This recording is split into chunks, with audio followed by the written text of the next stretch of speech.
Back in 1985, more than 24 Irish Catholic and Irish Protestant teenagers came to Wisconsin as part of the Ulster Project. The project is aimed at keeping peace in Northern Ireland. Then today's TMJ4 reporter Denise Calloway and photojournalist Butch Jorgensen traveled with the Irish kids in Wisconsin and in Ireland. Here are some of their reports. Northern Ireland is a land trapped in a political religious civil war.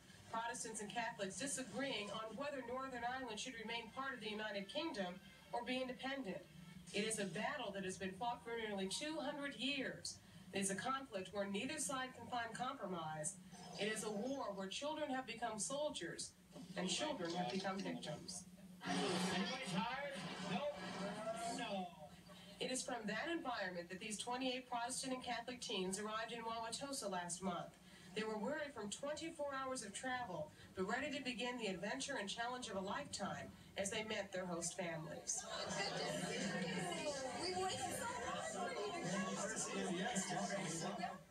This canoe trip on the Crystal River is not only fun, it is a learning adventure for the Irish teens. It's a chance for them to get to know each other, to depend on each other.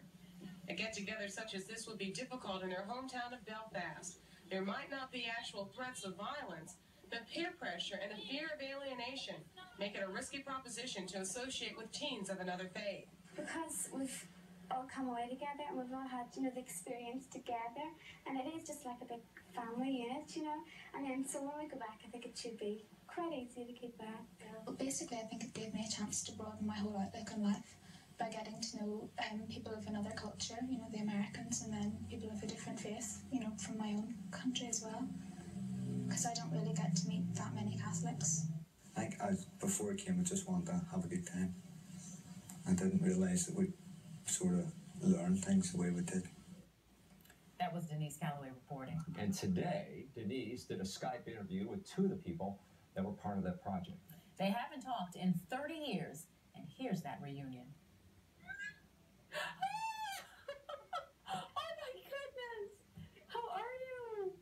Oh my gosh, it was so good to see you both. You too.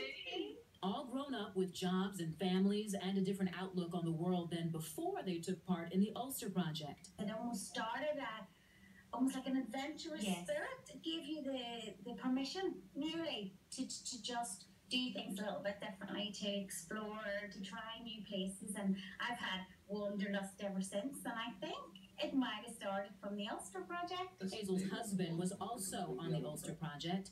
They met shortly after they came back from Wisconsin. Hazel says the project gave her confidence. I was very, very shy before I went away, and I would have been very reluctant to make friends and whatever. And it just taught me to, reach out and make friends, and we've stayed. And the fact that we can stay in touch, and it's great. You all are part of a testimony to that change.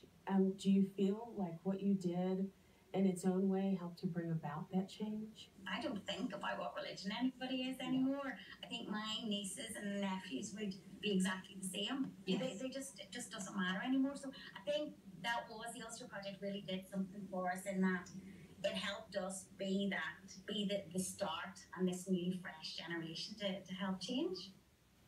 At least 15 of the 28 teens who came to Wisconsin are meeting up this weekend in Belfast for the 30th reunion. Wow, very cool.